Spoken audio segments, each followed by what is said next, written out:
আসসালামু আলাইকুম। সবাইকে অ্যাকাউন্টিং এর স্বাগতম। আজকে একটা গুরুত্বপূর্ণ ক্লাস হবে ইনশাআল্লাহ। সবাইকে বলবো যে ধৈর্য ধরে আজকে ক্লাসটা করেন, কারণ এই সমস্যাগুলো যেগুলোর উপর আজকে ক্লাস হবে এগুলো আমাদের সবারই সমস্যা, মানে একেবারে কমন সমস্যা বলা চলে আর কি। তো এই সমস্যার উপরে আজকে আমরা একটা ক্লাস দিচ্ছি, দেখি সমস্যাগুলোর সমাধান করা যায় কিনা।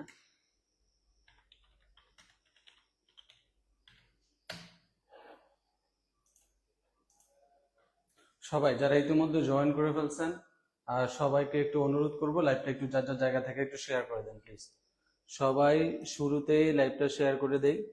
আমরা আজকে একেবারেই যে সমস্যাগুলো আলোচনা করব সেটা হচ্ছে, আমরা একটু লিখে দেই। আজকে আমরা মূলত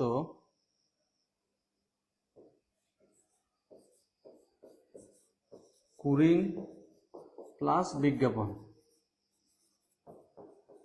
ঠিক আছে, এই কুরিন প্লাস বিজ্ঞাপন এই দুই ধরনের সমস্যা নিয়ে মূলত আজকে আমরা আলোচনা করবো ইনশাল্লাহ। শুরু থেকে শেষ পর্যন্ত এই সমস্যাগুলো আমরা সমাধান করার চেষ্টা করব। বিভিন্ন সমন্বয় আর্থিক বিবরণীতে আসে, সেই সমন্বয়গুলো আমরা ধাপে ধাপে এখানে আলোচনা করব। তো সবাইকে অনুরোধ করবো প্লিজ যার যা জায়গা থেকে লাইভটা জট করে একটু শেয়ার করে দেন, আর শুরু থেকে শেষ পর্যন্ত ক্লাসে থাকেন, ইনশাল্লাহ অনেক কিছু শিখতে পারবেন আজকের ক্লাস থেকে। আজকে আমরা আর্থিক বিবরণীর ধারাবাহিক ক্লাসের 5 নাম্বার ক্লাসে আছি। তার মানে এর পূর্বে আমাদের আরো 4টা ক্লাস হয়েছে, এবং এই 4টা ক্লাসই যারা করেন নাই তাদেরকে অবশ্যই আমি অনুরোধ করব এই 4টা ক্লাস আপনাকে করে নিতে হবে। আজকে কিন্তু আমাদের লেকচার 5। তাহলে আর্থিক বিবরণীর উপরে এই 5 নাম্বার ক্লাসে আমরা কি আলোচনা করব আজকে? কুরিনের হচ্ছে বিজ্ঞাপন সংক্রান্ত আলোচনা করব। তো আপনাকে যদি ধারাবাহিকভাবে আপনি যদি আর্থিক বিবরণীটা আসলে শিখতে চান, তাহলে ধারাবাহিকভাবে সবগুলো ক্লাসই করতে হবে, মানে কোনো ক্লাস স্কিপ করার সুযোগ নাই। যতগুলো ক্লাস আমরা এই টপিকের উপরে নিব, আমি আসলে আর্থিক বিবরণীটা আপনাদেরকে শিখাইতে চাই, তাই কোনো তাড়াহুড়ো না করে আমি কিন্তু আর্থিক বিবরণীর ক্লাসটা নেওয়ার চেষ্টা করতেছি। তো আপনারা সবাই একটু শুরু থেকে শেষ পর্যন্ত ধারাবাহিকভাবে ক্লাসগুলো করেন, ইনশাল্লাহ শিখবেন, সোজা কথা শিখতে পারবেন। সবাইকে একটু অনুরোধ করবে প্লিজ লাইভটা একটু শেয়ার করে দেন।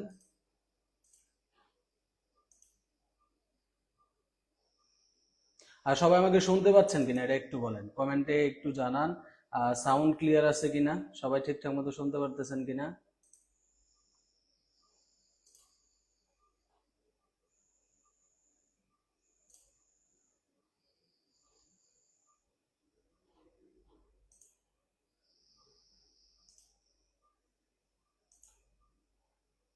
সবাই প্লিজ একটু লাইভটা শেয়ার করে দেই। আমরা আপনাদের জন্য পরিশ্রম করে ক্লাসগুলো নেই, সবাইকে একটু বলবো লাইভটা শেয়ার করে দেন। গুরুত্বপূর্ণ এই টপিকটা কিন্তু আজকে আমরা শুরু থেকে শেষ পর্যন্ত থেকে শেষ করার চেষ্টা করব। ক্লিয়ার কিনা একটু লাইভটা আমাকে একটু কমেন্টে জানান, সাউন্ড ক্লিয়ার আছে কিনা। আমি একটু আমাদের গ্রুপগুলোতে শেয়ার করে দিচ্ছি, এই জন্য একটু 1 মিনিট সময় নিচ্ছি। হয়ে গেছে, আমরা এখন আলোচনায় চলে যাব, সমস্যা নাই।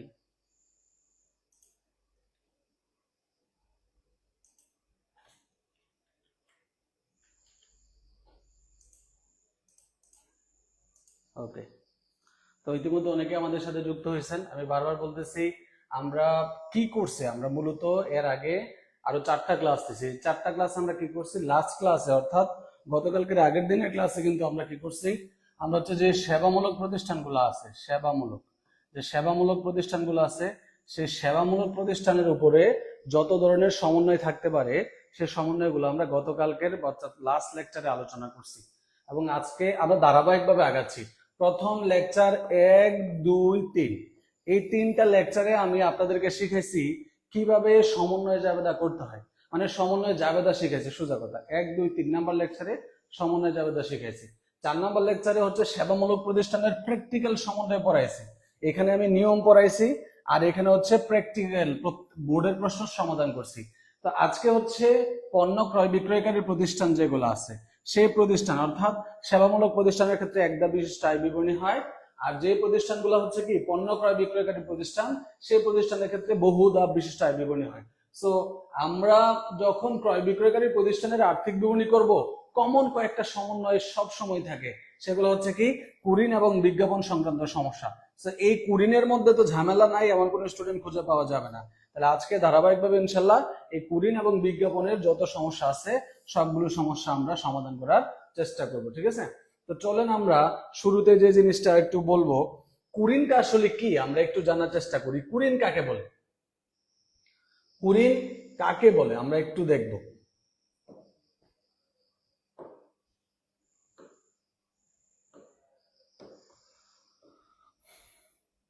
খেয়াল করি, কুরিন, ঠিক আছে? এটা ইংলিশে বলেছে ব্যাড। এই কু কু মানে তো খারাপ, কু মানে কি খারাপ, তাহলে ব্যাড। আর ঋণ মানে হচ্ছে ডেপ্ট, ঋণ মানে কি ডেপ্ট, অর্থাৎ ব্যাড ডেপ্ট। কুরিন মানে কি ব্যাড ডেপ্ট, অর্থাৎ খারাপ ঋণ। এখন এই কুরিন বলতে কি বোঝায়? কুরিনটা হচ্ছে দেনাদার হতে, ভালো করে খেয়াল করেন, দেনাদার হতে যে টাকা পাওয়া যাবে না বলে নিশ্চিত হয়ে গেছে, ঠিক আছে? ঘটনা কি, আমি যে টাকাটা দেনাদার থেকে আর পাবো না বলে আমি নিশ্চিত হয়ে গেছি, ওই অংশটাকে বলা হচ্ছে কুরিন। এই কুরিনের একটা নাম কি? অনাদায়ী পাওনা। কুরিনের একটা নাম কি? অনাদায়ী পাওনা। কুরিনের একটা নাম কি? অনাদায়ী পাওনা। অর্থাৎ দেনাদার থেকে যে টাকার আদায় করা সম্ভব না। আরেকটা সুন্দর করে গুছিয়ে বলা যায় কি, দেনাদার হতে যে টাকার আদায় হবে না, দেনাদার থেকে যে টাকা আর পাওয়া যাবে না, বা দেনাদার হতে যে টাকা পাওয়া যাবে না বলে আপনি নিশ্চিত হয়েছেন, ওটাই হচ্ছে কুরিন।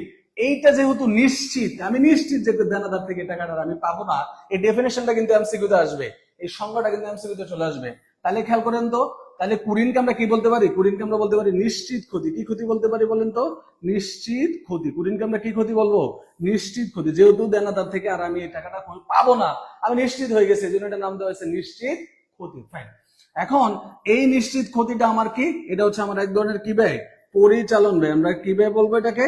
পরিচালন ব্যয়। পরিচালন ব্যয়। এটা আমরা কোথায় দেখাই? আমরা বিশদ আয় বিবরণীতে দেখাই। কোথায় দেখাই? বিশদ আয় বিবরণীতে পরিচালন ব্যয়ের অংশে আমরা এই কুরিনটাকে কি করি? প্রদর্শন করে থাকি। তাহলে আমরা কি বুঝলাম? কুরিন বা অনাদায়ী পাওনা, যার ইংলিশ নাম হচ্ছে ব্যাড ডেপ্ট, এটা কি বোঝায়? দেনাদার হতে যে টাকা আর পাওয়া যাবে না, বা দেনাদার থেকে যে টাকা আদায় করা সম্ভব নয়, বা দেনাদার থেকে যে টাকাটা আমি পাবো না বলে নিশ্চিত হয়ে গেছি, ওটার নামই হচ্ছে কুরিন বা ব্যাড ডেপ্ট, ঠিক আছে? তাহলে এই ডেফিনেশনটা কিন্তু পরীক্ষা আসবে। আমি বারবার বলতেছি ক্লাস গুরুত্বপূর্ণ, আপনারা সবাই লাইভটা একটা লাইক দিয়ে শেয়ার করে দেন। সবাই একটা লাইক দিয়ে লাইভটাকে শেয়ার করে দেন, কারণ গুরুত্বপূর্ণ সকল আলোচনা কিন্তু সামনে বাকি আছে। আমি প্রত্যেককে অনুরোধ করবো, প্লিজ লাইভটা সবাই শেয়ার করে দেন, এবং কুরিনের ডেফিনেশনটা বুঝতে পারছেন কিনা আমাকে একটু কমেন্টে জানান।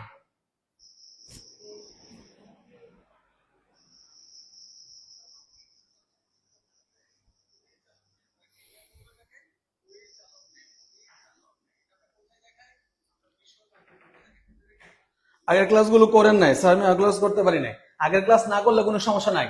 আগের 1 থেকে 4 নাম্বার ক্লাস আমরা আমাদের ইউটিউব চ্যানেলে আপলোড করে দিয়েছি, আপনি ইউটিউব চ্যানেল থেকে ক্লাসগুলো করে নিতে পারবেন, ঠিক আছে?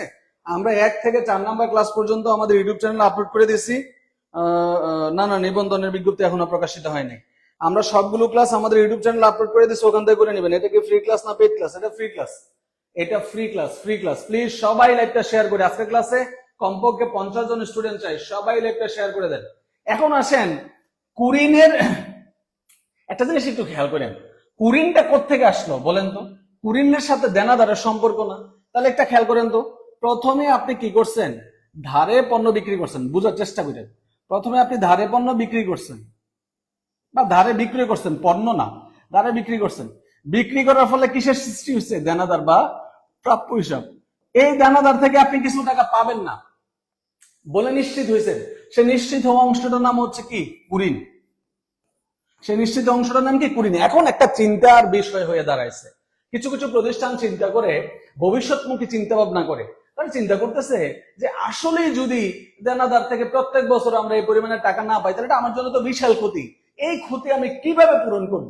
তো কিছু কিছু প্রতিষ্ঠান ভবিষ্যতের কথা চিন্তা করে, ভালো করে খেয়াল করেন, ভবিষ্যতেও কুরিন হতে পারে, হলে সেই টাকাটা সে কোত্থেকে পূরণ করবে, এই চিন্তা করে সে আলাদা একটা ফান্ড তৈরি করে ভবিষ্যৎ ক্ষতি মোকাবেলা করার জন্য। কোন ক্ষতি? কুরিন নামক ক্ষতি।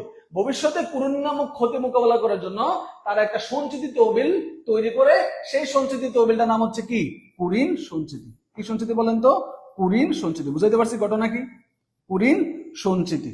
তাহলে খেয়াল করেন তো, ধারে বিক্রয়ের জন্য আসলো দেনাদার, দেনাদার থেকে আসলো কুরিন, কুরিনের জন্য আসলো কি কুরিন সঞ্চিতি। এই কুরিনটা যেমন নিশ্চিত ক্ষতি, আপনি নিশ্চিত হয়ে গেছেন দেনাদার থেকে আপনি আর টাকা পাবেন না, নিশ্চিত ক্ষতি। ঠিক একইভাবে এই কুরিন সঞ্চিতিতে কিন্তু আপনি নিশ্চিত ক্ষতি বলতে পারবেন না। আপনি কেন নিশ্চিত ক্ষতি বলতে পারবেন না? কারণ আপনি তো ভবিষ্যতে হতে পারে এইটা ভেবে আপনি এই তহবিলটা সৃষ্টি করছেন। তাহলে সব দানাদার যদি আপনার টাকা দিয়ে দেয় তাহলে কি এই ফান্ড ব্যবহার করার প্রয়োজন আছে? কোনো প্রয়োজন নাই। তাইলে এই টাকা আমার ব্যবহার করা লাগতে পারে, আবার নাও লাগতে পারে, এই জন্য সৃষ্টি করছে, যেহেতু এই জন্য এটার নাম বলা হয়, এটাকে বলা হয় সম্ভাব্য ক্ষতি। কি ক্ষতি বলা হয়? সম্ভাব্য ক্ষতি বলা হয়। কথা কি বুঝাইতে পারছি? তাহলে কুরিন মানে হচ্ছে কি, যেটা অলরেডি হয়ে গেছে, আমি আর পাবো না, নিশ্চিত হয়ে গেছি। আর সম্ভাব্য কুরিন সঞ্চিতি মানে হতে পারে এই ভেবে যে তহবিলটা সৃষ্টি করা হয়েছে, যে কুরিন হইলে ওই ক্ষতিটা এখান থেকে মোকাবেলা করা হবে, সেটা হচ্ছে কুরিন সঞ্চিতি বা অনাদায়ী পাওনা সঞ্চিতি, যাটাকে আমরা সম্ভাব্য ক্ষতি বলি। এবং মোস্ট ইম্পর্টেন্ট থিং ইজ, এই কুরিন সঞ্চিতিটাকে কি সম্পদ বলা হয় জানেন আপনারা? এটাকে বলা হয় বিপরীত সম্পদ। কি সম্পদ বলা হয়? এটাকে বলা হয় বিপরীত সম্পদ। কারণ বিপরীত সম্পদ কেন বলা হয় বলেন তো? এই কুরিনকে আমরা কি করি? এই কুরিন সঞ্চিতিকে আমরা দেনাদার থেকে কি দেই? এই কুরিন সঞ্চিতিকে আমরা দেনাদার থেকে বাদ দেই। তাহলে বিপরীত সম্পত্তির কাজ কি? যে সম্পদ অন্য একটা সম্পত্তির পরিমাণ হ্রাস করে, তাহলে কুরিন সঞ্চিতিকে যদি আমরা দেনাদার থেকে বাদ দেই, তাহলে দেনাদার কি বাড়বে না কমবে? অবশ্যই দেনাদারের পরিমাণ হ্রাস পাবে। এই জন্য কুরিন সঞ্চিতি হচ্ছে দেনাদারের বিপরীত সম্পদ। দেনাদারের কি সম্পদ? কুরিন সঞ্চিতি হচ্ছে দেনাদারের একটি বিপরীত সম্পদ। তাহলে আমাকে বলেন তো ভাই, কুরিন এবং কুরিন সঞ্চিতির কনসেপ্টটা ক্লিয়ার হয়েছেন কিনা? কুরিন কবে নাগাদ হতে পারে? এটা তো খুবই কনফিউজিং কোশ্চেন। সার্কুলার তো হয়ে যাওয়ার কথা অনেক আগেই, কিন্তু হচ্ছে তো না। নীতিমালা সংক্রান্ত জটিলতা চলমান, এই জন্য সার্কুলারটা আসলে হচ্ছে না। ঠিক আছে, কথা কি ক্লিয়ার? আপনারা কি বুঝতে পারছেন কুরিন এবং কুরিন সঞ্চিতির পার্থক্য কি বুঝতে পারছেন? আপনারা কিন্তু লাইভটা শেয়ার করতেছেন না, শেয়ার না হইলে ক্লাসে যদি আপনাদের অ্যাক্টিভিজম কমে যায়, তাহলে আমাদের ফ্রি ক্লাসের সংখ্যাও কিন্তু আমরা কমাই দিব। যতজন আছেন প্রত্যেকে অ্যাটলিস্ট একটা করে শেয়ার করলো কিন্তু আমাদের 30-40টা শেয়ার হইতো, এবং অসংখ্য স্টুডেন্ট কিন্তু আমাদের সাথে যুক্ত হইতে পারতো। সবাই শেয়ার করে দেন। এবং এর নেক্সট ক্লাসগুলো আমরা একটু, স্যার আপনার ক্লাস কয়েকজন সবসময় করবে, থ্যাংক ইউ হুমায়ুন করবে। আমরা আগামী ক্লাসগুলো ইনশাল্লাহ আর একটু আর্লি নেওয়ার চেষ্টা করব, মানে 9টার আগেই নেওয়ার চেষ্টা করবো। স্পেশালি এইচএসসি স্টুডেন্টরা 9টার দিকে একটু ক্লাস করতে হয়তো অসুবিধা হয়, কিন্তু আমার আবার অফিস থেকে এসে আপনাদের জন্য ক্লাস রেডি করে ক্লাস নেওয়াটা আমার জন্য, আর্লি ক্লাস নেওয়াটা আমার জন্য একটু টাফ হয়ে যায়। সবাই শেয়ার না করলে আমাদের ফ্রি ক্লাসগুলো কিন্তু আমরা এভাবে কন্টিনিউ করব না। আমরা কিন্তু ফ্রি এখন এমনিতে পেড কোর্সের প্রেসার বেড়ে গেছে, তাহলে আমরা এই ক্লাসগুলোর সংখ্যাগুলো কিন্তু কমাই দিব আমরা। ঠিক আছে, ওকে। তো এবার আসেন হচ্ছে আমরা এগুলোর অনেক আলোচনা আছে। কুরিনের জাবেদা কি? প্রত্যক্ষ পদ্ধতিতে একরকম জাবেদা হয়, পরোক্ষ পদ্ধতিতে একরকম জাবেদা হয়। এই সকল বিষয়ের দিকে আমরা আপাতত যাচ্ছি না। এখন আমরা চলে যাব আর্থিক বিবরণীতে কুরিনের ট্রিটমেন্টটা আসলে কি। আর্থিক বিবরণীতে কোথায়? আর্থিক বিবরণীতে কুরিনের ট্রিটমেন্ট আমরা কিভাবে করবো খেয়াল করতে হবে। এই কুরিনটা বা কুরিন সঞ্চিতিটা দুইটা জায়গার মধ্যে টাচ করে। কয়টা জায়গায় টাচ করে? দুইটা জায়গায় টাচ করে। ভালো করে খেয়াল করেন। যদি এই সমন্বয়টা শিখতে পারেন, এখন যে দুইটা বক্স শিখাবো, এই বক্স যদি এটা পারেন, তাহলে আপনি এই কুরিনের ঝামেলাতে আর আটকাবেন না। খেয়াল করেন কি হচ্ছে ঘটনা। কুরিনের একটা অংশ যায় হচ্ছে বিশদ আয় বিবরণীতে। কোথায় যায়? বিশদ আয় বিবরণীতে। যারা লাস্ট ক্লাসগুলো মিস করছেন আমাদের ইউটিউব চ্যানেল থেকে ক্লাসগুলো করে নেবেন। কুরিনের একটা অংশ যায় বিশদ আয় বিবরণীতে, আরেকটা অংশ যায় আর্থিক অবস্থার বিবরণীতে। কোথায় যায়? আর্থিক অবস্থার বিবরণীতে। তো খেয়াল করতে হবে গুরুত্বপূর্ণ জিনিস, সেটা হচ্ছে বিশদায় বিবরণীর কোন অংশটাতে কুরিন যায়। কারণ বিশদায় বিবরণীতে অনেকগুলো পার্ট, সেই পার্টের কোন পার্টে কুরিনটা আমরা দেখাই। একটু আগে বলছি কুরিন হচ্ছে একটা অপরিচালন ব্যয়, তাইলে পরিচালন ব্যয়। তার মানে বিশদায় বিবরণীর কোথায় যাবে? বিশদায় বিবরণীর পরিচালন ব্যয় নামক যে অংশটা, সেই অংশটার মধ্যে আমরা এই বিশদায় বিবরণীর এই পরিচালন ব্যয় অংশে কুরিনকে আমরা দেখাবো। আর আর্থিক অবস্থার বিবরণীর বা উদ্বৃত্ত পত্রে কোথায় দেখাবো? আর্থিক অবস্থার বিবরণীর উদ্বৃত্ত পত্রে দেখাবো হচ্ছে আপনার চলতি সম্পত্তির মধ্যে। কোথায় দেখাবো? চলতি সম্পদ। কেন চলতি সম্পত্তির মধ্যে দেখাবো? কারণ হচ্ছে এখানে দেনাদারের সাথে সম্পর্কিত। তাহলে দেনাদারটা কি? দেনাদার হচ্ছে আপনার চলতি সম্পদ। ভালো করে খেয়াল করেন, গুরুত্বপূর্ণ আলোচনা। যদি এই বক্সটা বুঝতে পারেন তাহলে আপনার আর কুরিন সংক্রান্ত সমস্যাতে আপনি আর আটকাবেন না। ঠিক আছে, কুরিন সংক্রান্ত সমস্যাতে আপনি আর আটকাবেন না ইনশাআল্লাহ। কথা বুঝতে পারছেন? খেয়াল করেন, এইচএসসি ছেলেপেলেরা গুরুত্বপূর্ণ জায়গা, আর্থিক অবস্থা বিভিন্ন সব থেকে বেশি সাফার করি আমরা কিন্তু। সুতরাং ক্লাসগুলো যদি মনোযোগ সহকারে না করেন তাহলে কিন্তু আর্থিক বিবরণী এটি শিখতে পারবেন না। অনলাইনের কোনো প্ল্যাটফর্ম আপনাকে এইভাবে আর্থিক বিবরণী শিখাবে না, এটা আমি চ্যালেঞ্জ করে বলতে পারি। এত সময় নিয়ে কেউ ক্লাস করাবে না আপনাকে। তাহলে আসেন, এইখানে আমরা কি দিয়ে শুরু করব? এই পরিচালন ব্যয়ে আমরা প্রথমে লিখবো হচ্ছে কুরিন। খেয়াল করে, কি দিয়ে শুরু করব? কুরিন। এবং এই কুরিনটা হচ্ছে বেসিক্যালি পুরাতন কুরিন। এখানে কুরিন আমরা দুই ধরনের পাবো, একটা পুরাতন কুরিন, একটা নতুন কুরিন। কুরিন সঞ্চিতি আমরা দুই ধরনের পাবো, একটা পুরাতন কুরিন সঞ্চিতি, একটা নতুন কুরিন সঞ্চিতি। পুরাতন আর নতুন কোনটা? নতুন মানে হচ্ছে যেটা নতুন করে হচ্ছে, আর পুরাতন মানে যেটা আগে থেকে আছে। কথা বুঝতেছেন কিনা? সিম্পল জিনিস। তাহলে পুরাতন গুলা কোথায় থাকবে? পুরাতন কুরিন, কুরিন সঞ্চিতি কোথায় থাকবে? রেওয়া মিলে থাকবে। রেওয়া মিলে যে সব এন্ট্রি আছে এগুলো আগে থেকে হয়ে গেছে, আর সমন্বয় যেগুলো আছে এগুলো নতুন করে সমন্বয় করতে হবে। তাহলে নতুন করে আসছে। তাহলে পুরাতন কুরিন এবং কুরিন সঞ্চিতি কোথায় থাকবে? রেওয়া মিলে। তারপর হচ্ছে নতুন কুরিন এবং নতুন কুরিন সঞ্চিতি কোথায় থাকবে? সমন্বয়ে। সিম্পল জিনিস একবারে। তাহলে এখানে যে কুরিনটা আমরা লিখছি, এই কুরিনটা আমরা কোথায় পাবো? এই কুরিনটা পেয়ে যাবো আমরা রেওয়া মিলের মধ্যে। কোথায় পাবো? রেওয়া মিল থেকে আমরা এই কুরিনটা ধরে আনবো। সবসময় যে রেওয়া মিলে কুরিন থাকতে হবে বিষয়টা এমন না। তবে রেওয়া মিলে যদি কোনো কুরিন থাকে তাহলে বুঝে নিতে হবে সেই কুরিনটা কোন কুরিন। সেই কুরিনটা অবশ্যই পুরাতন কুরিন। সেই কুরিনটা কি কুরিন? পুরাতন কুরিন। সিম্পল জিনিস, শেষ। এবার আসেন, এই কুরিনের সাথে আপনাকে যোগ করতে হবে নতুন কুরিন। কি কুরিন যোগ করতে হবে? নতুন কুরিন। এখন নতুন কুরিন কোথায় পাবো যেন আমরা? নতুন কুরিন পাবো হচ্ছে আমরা সমন্বয়ের মধ্যে। কোথায় পাবো? নতুন কুরিন পাবো হচ্ছে আমরা সমন্বয়ের মধ্যে। কিভাবে লাইনটা থাকতে পারে? যে আমরা তো কুরিন বলতে শিখছি দেনাদার থেকে যে টাকা আদায় করা যাবে না, দেনাদার থেকে যে টাকা আমরা পাবো না, ওটাই হচ্ছে আমার কি? ওটাই হচ্ছে আমার কুরিন। তাহলে ওখানে লেখা থাকবে এত টাকা দেনাদার থেকে আদায়যোগ্য নয়, এত টাকা কুরিন বাবদ অবলোকন করতে হবে, এত টাকা কুরিন চার্জ করতে হবে। এই টাইপের শব্দগুলো লেখা থাকবে। কথা বুঝতে পারতেছি? সেন্টেন্সটা এই টাইপের থাকবে। তাহলে এই নতুন কুরিনটা আমরা কোথায় পাবো? সমন্বয় থেকে পাবো। ওকে, তারপরে আসেন হচ্ছে এর সাথে আবার যোগ করতে হবে আরেকটা বিষয়, সেটা হচ্ছে নতুন কুরিন সঞ্চিতি। আটা কি যোগ করতে হবে? নতুন কুরিন সঞ্চিতি। এই নতুন শব্দটা যেহেতু আছে তাহলে এটা কোথায় পাবো আমরা? কোথায় পাবো? সমন্বয়ের মধ্যে পাবো। বলা থাকবে যে অবশিষ্ট দেনাদারের উপর এত পার্সেন্ট কুরিন সঞ্চিতি ধার্য করতে হবে। অবশিষ্ট দেনাদারের উপর এত পার্সেন্ট কুরিন সঞ্চিতি ধার্য করতে হবে, এটা স্পষ্ট এখানে বলা থাকবে। ওকে, তারপরে এই তিনটা যখন যোগ করা শেষ তখন আমাকে একটা বাদ দিতে হবে, সেটা হচ্ছে পুরাতন। সেটা কি বাদ দিতে হবে? পুরাতন কুরিন সঞ্চিতিটা আমাকে বাদ দিতে হবে। এখন পুরাতন কুরিন সঞ্চিতি কোথায় পাবেন?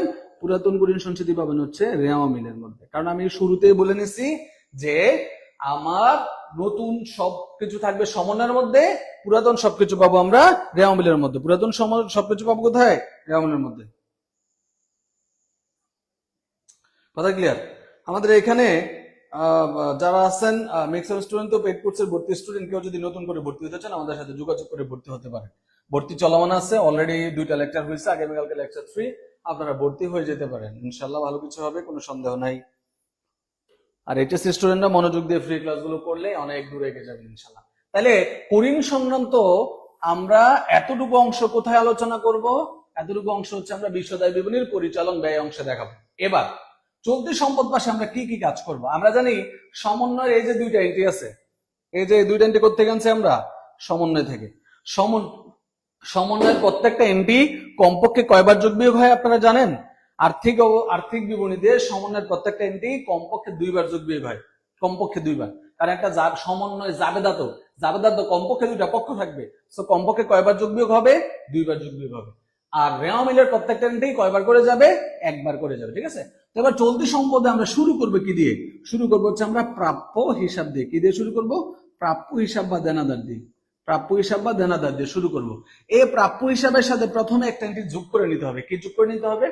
যদি প্রশ্নে অলিখিত বিক্রয় থাকে, মানে বিক্রি করছি কিন্তু লিপিবদ্ধ করি নাই, বা ধারে বিক্রয় যদি থাকে, অলিখিত বিক্রয়টাকে ধারে বিক্রয় হিসাবে ধরে নিতে হবে। ধরে নিয়ে আমরা প্রথমে কি করতে হবে? দেনাদারের সাথে যোগ করে ফেলতে হবে অলিখিত বিক্রয়।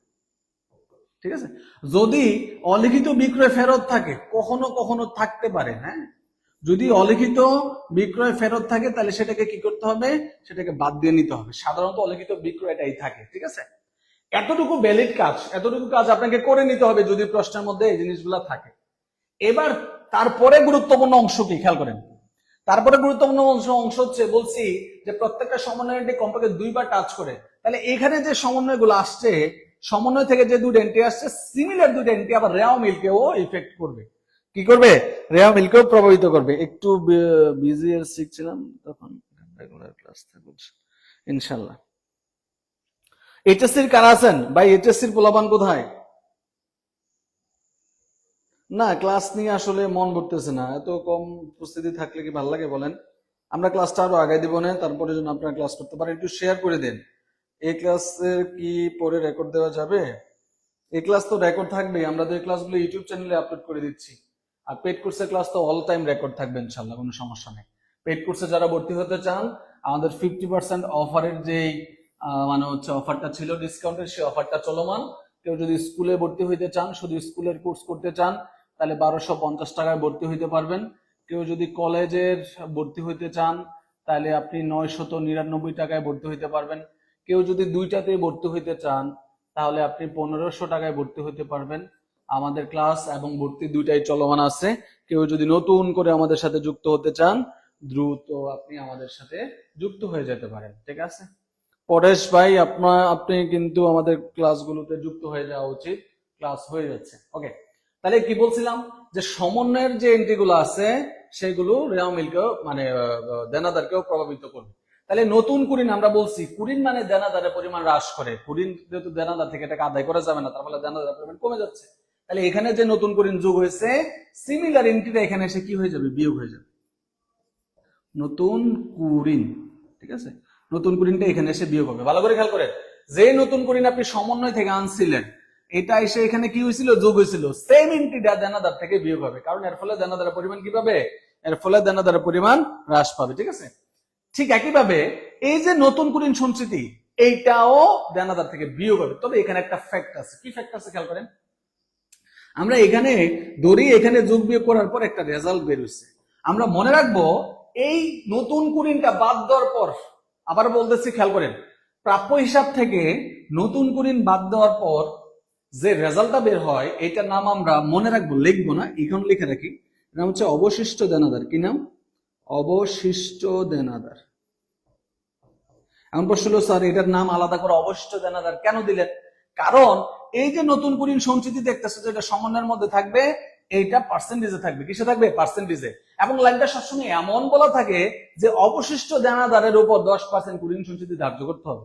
সবসময় লেখা থাকবে অবশিষ্ট দেনাদার, অবশিষ্ট প্রাপ্য হিসাব, এরকম আর কি। মোট ক্লাস সংখ্যা কত হবে স্কুল কলেজ মিলিয়ে?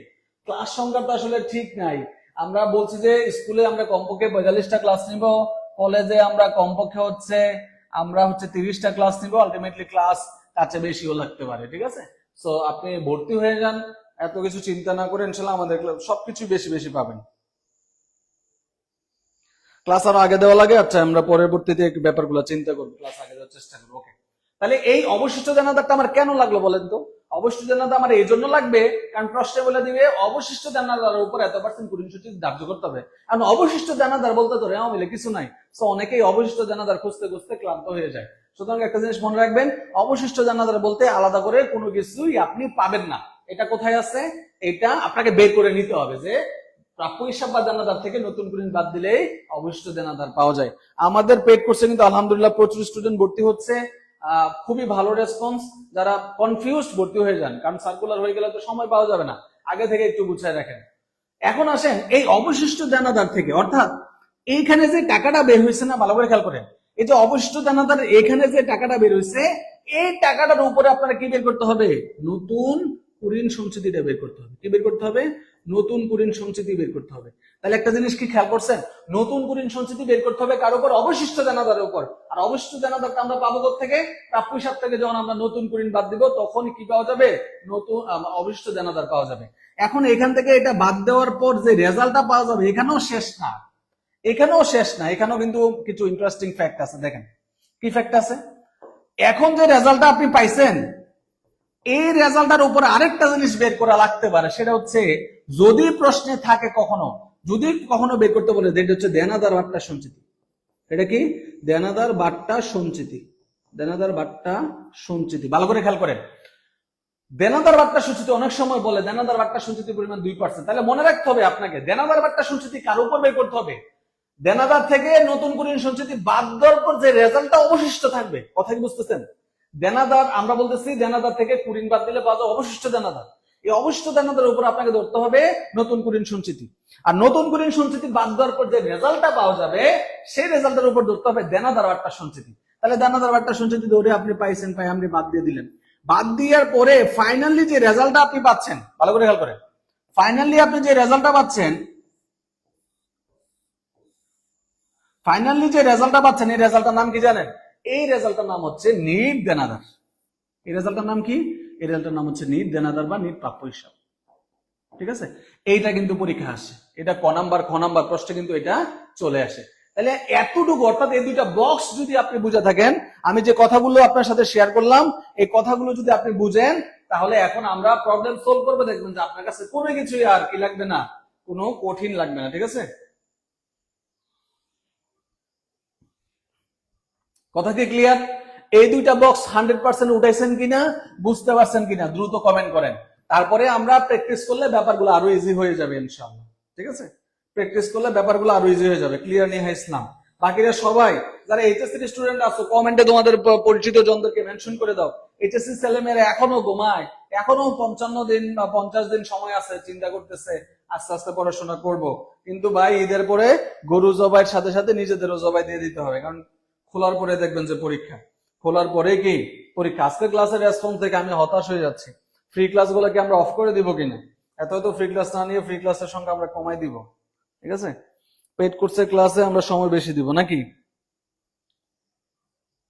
সবাইকে ক্লিয়ার? আমাকে একটু দ্রুত জানান সবাই ক্লিয়ার কিনা। আমরা 10টার মধ্যে আজকে ক্লাসটা শেষ করব, আমরা আধা ঘন্টা ক্লাস করব।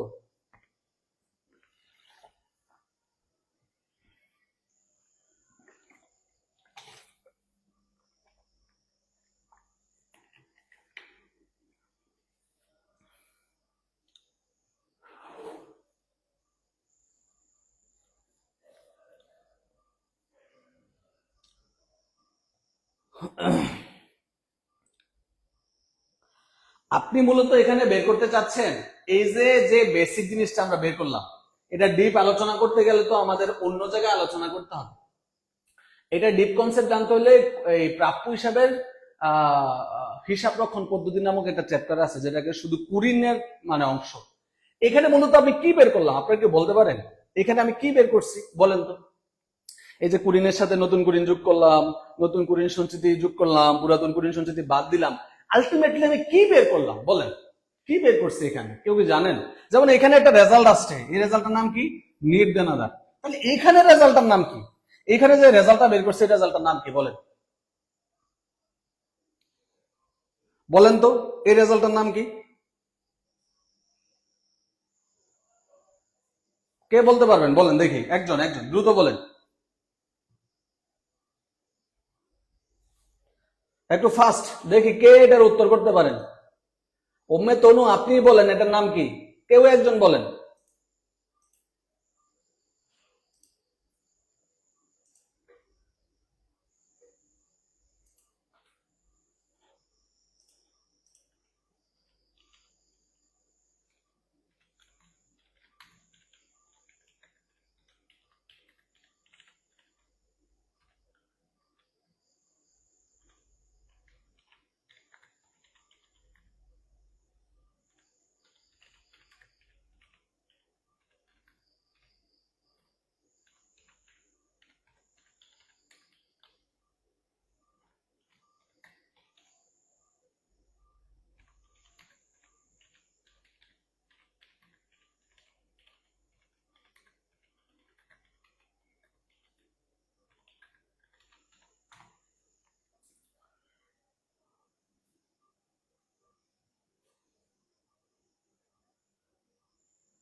কেউ কি বলতে পারলেন না?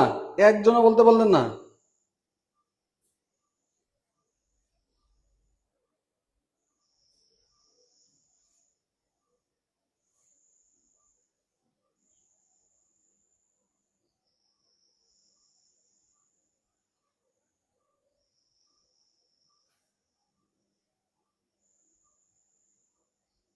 এক্স্যাক্টলি। কতটুকু অংশ আপনার কি হয়েছে, এই যে আহ, অনাদায়ী পাওনা বাবদ কতটুকু অংশ আপনার ব্যবহার করা হয়েছে, কতটুকু অংশ আপনার খরচ হয়ে গেছে, সেইটা মূলত এটার নাম আপনি বলতে পারেন হচ্ছে অনাদায়ী অনাদায়ী পাওনা খরচ। কি বলতে পারেন? অনাদায়ী পাওনা খরচ। এটা কোথায় কাজে লাগে জানেন? আমরা কুরিনের জাবেদা দিই না? কুরিনের জাবেদা কি মানে প্রত্যক্ষ পদ্ধতিতে আমরা কুরিনের জাবেদা কি দিই? কুরিন সঞ্চিতি ডেবিট, দেনাদার হিসাব ক্রেডিট। আর কুরিন সঞ্চিতির জাবেদা কি দেই?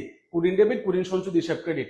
ওই সকল জাবেদার ওই সকল ক্ষেত্রে মানে আপনি নর্মালি বিভিন্ন চাকরি পরীক্ষার ক্ষেত্রে ব্যাড ডেট ক্যালকুলেশন নামে অ্যাকাউন্টস রিসিভেবল একটা চ্যাপ্টারই আছে, প্রিন্সিপাল অফ অ্যাকাউন্টিং এও আছে। আমরা এইখানে যদি এই আলোচনা করতে চাই ডিপ কনসেপ্ট, তাইলে আমাদের এইচএসসি স্টুডেন্টরা এখান থেকে পালাই যাবে, তাদেরকে আসলে আমি ধরে রাখতে পারবো না। আমরা ইনশাল্লাহ আপনাদের পেইড কোর্সে তো আমাদের এই চ্যাপ্টার আসবেই।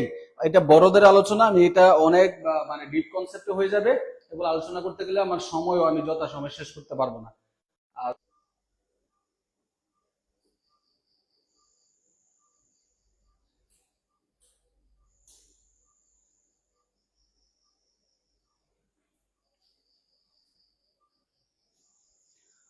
ওকে, তো আমরা এবার প্র্যাকটিক্যাল আলোচনায় চলে যাই।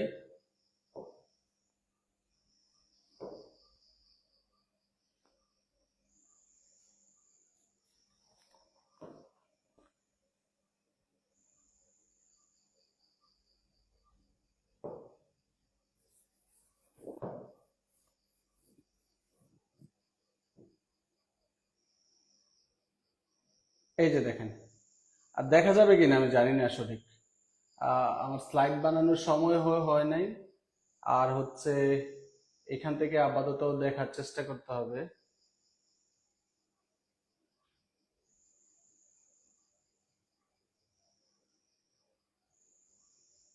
ওকে, এই প্রশ্নটা আমরা একটু সমাধান করি। দেখেন, তনুর সমস্যা নাই, ইনশাল্লাহ সবই আলোচনা হবে। পেড কোর্সে তো আমাদের হাতে অনেক সময় থাকে, আমরা 2 ঘন্টা করে ক্লাস করাই, তখন আমরা এই ব্যাপারগুলো আলোচনা করতে পারবো। তো এখানে এত মানে ডিপ কনসেপ্ট আলোচনা করতে গেলে এইচএসসি ছেলে মেয়েদের তো আসলে এত কিছু জানার দরকার নেই। আপনি জানতে চাচ্ছেন, আপনি চাকরি পরীক্ষার্থী, আপনার ভাইভাতে জিজ্ঞেস করতে পারে, আপনার বিভিন্ন জায়গায় রিটেন পরীক্ষা এগুলো আসতে পারে, বিশেষ করে পাওয়ার সেক্টরের পরীক্ষাতে আসে। ওকে, চলেন আমরা এবার হচ্ছে এই জায়গাটা সলভ করার চেষ্টা করি। খেয়াল করেন, দেখেন এখানে একটা প্রাপ্য হিসাব দেওয়া আছে, এখানে একটা প্রাপ্য হিসাব দেওয়া আছে, এবং উপরে আর কি আছে আমরা একটু দেখে নিই, কুরিন টাইপের কোনো কিছু আছে কিনা। এটা পুরো রেমিলটা কি নিলাম? হ্যাঁ, পুরো রেমিলটাই নিলাম। এখন পুরো রেমিলটা নেওয়ার পর একটু খেয়াল করে দেখেন, এখানে পুরো রেমিলের মধ্যে শুধু একটা কি আছে? প্রাপ্য হিসাব আছে। আমি যে বক্সটা পড়াইছি, দুইটা বক্সে দুই পাশে লিখে পড়াইছি, তার মানে হচ্ছে